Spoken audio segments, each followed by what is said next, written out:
শুভেন্দু অধিকারী ওর মতন আমাদের চাকরি বিকে দিয়েছে শহীদ পরিবারে। আমরা চাকরি জানো শুধু প্রতিশ্রুতি দিলে এই দেবো এই দেবো এই দেবো বলে আমার পরিবার চাকরি পায় না, ওই বিকে দিয়েছে চাকরি। আচ্ছা, আপনার পরিবারে কে শহীদ হয়েছেন? আমার শাশুড়ি শহীদ হয়েছে পার্বতী মিত্র। কবে, কি মনে আছে সেই দিনটা? কি 10 নভেম্বরে শহীদ হয়েছে। সাথে যে গন্ডগোটা হয়েছিল এই নন্দীগ্রামে, সেইখানে মরেছে। তো কোথায় এটা গুলি লেগেছিল? হ্যাঁ, গুলি লেগেছে। কটা গুলি লেগেছিল? 2টো গুলি। আচ্ছা, আপনি মিছিলে ছিলেন নাকি? হ্যাঁ। তো ঘটনাটা একটু বলবেন ছোট্ট করে? ছোট্ট বলতে তখন সিপিএম ছিল। তখন এবার সিপিএম বাড়িতে বাড়িতে গেল যে মিছিলে যেতে হবে। তখন আমার শাশুড়ি বলল, আমার তখন ছোট, আমার 2টি সন্তান ছোট, তখন আমার শাশুড়ি বলল যে না না বৌমা তুমি যাওনি আর আমি আমার যাইছি। কয়া আমার স্বামী যায়নি, আমার শাশুড়ি যাইল, আমানকে নিয়ে যায়নি।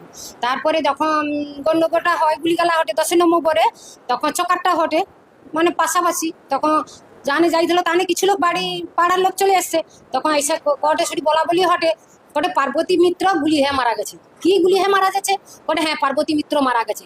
যখন আমরা ছুটে যাই তখন তো গুলি গালা প্রচন্ড হয়ে না, তখন যখন একটু থমথমা হলো তখন যাই না আমার শাশুড়ি মারা গেছে। এই যে সেবাশ্রয় ক্যাম্প হচ্ছে, আপনার বাড়ির দরজায় চিকিৎসার ব্যবস্থা, ডাক্তার দেখানো তো বাইরে প্রচুর খরচ, কি মনে হচ্ছে? এত মানুষ আসছেন, আপনার দেখে শুনে কি মনে হচ্ছে? খুবই ভালো লেগেছে দাদাকে দিদিকে, খুবই ভালো লেগেছে এই যে করেছে। কত গরিব দুঃখী সাহায্য করছেন, কত গরিব দুঃখী হয়েছে যে ডাক্তার দেখাচ্ছে। দাদা যে করেছে, দাদাকে দিদিকে খুবই ধন্যবাদ, অশেষ অশেষ ধন্যবাদ।